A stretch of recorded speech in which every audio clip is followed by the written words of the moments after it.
মা ও শিশুর স্বাস্থ্যসেবা নিশ্চিত করতে সরকারি উদ্যোগে নির্মিত হয়েছিল কুমিল্লার বরুড়ার ছোট তুলাগাঁও সিদ্দিকুন্নেসা ১০ শয্যা বিশিষ্ট মা ও শিশু কল্যাণ কেন্দ্র।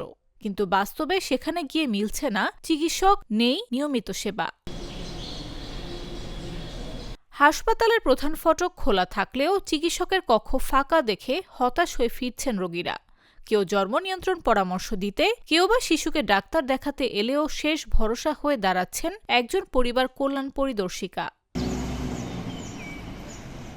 সরেজমিনে দেখা যায়, সকাল 10:30 থেকে দুপুর 2টা পর্যন্ত দায়িত্বপ্রাপ্ত 6 জন কর্মকর্তা-কর্মচারীর মধ্যে উপস্থিত ছিলেন মাত্র 2 জন। মেডিকেল অফিসার সহ অধিকাংশ কর্মী অনুপস্থিত ছিলেন পুরো সময় জুড়ে। হাসপাতালের কক্ষগুলো ছিল বন্ধ, ডেলিভারি রুম তালাবদ্ধ, আর ওয়ার্ডে এলোমেলোভাবে পড়েছিল চিকিৎসা সরঞ্জাম। স্থানীয়দের অভিযোগ, কাগজে কলমে হাসপাতাল চালু থাকলেও বাস্তবে এটি প্রায় অকার্যকর।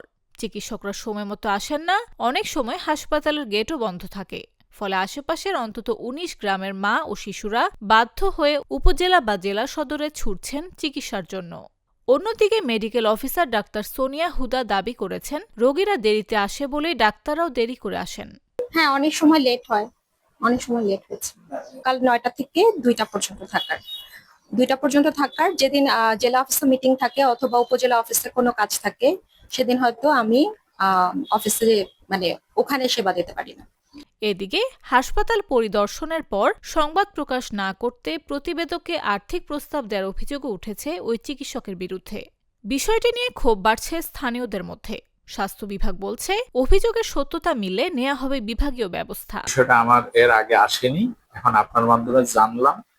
এটি আমি সত্যতাটা যাচাই করে বিধি মোতাবেক ব্যবস্থা নেব। দাপ্তরিক যে সেবা প্রদানের সময়টা, সেটি তো অবশ্যই থাকতে হবে। কারা কারা ছিলেন, কারা কারা ছিলেন না, এবং এই ঘটনাটা পুনরাবৃত্তি হয় কিনা দেখে আমি বিধি মোতাবেক ব্যবস্থা। নিউজ ডেস্ক, চাকু নিউজ।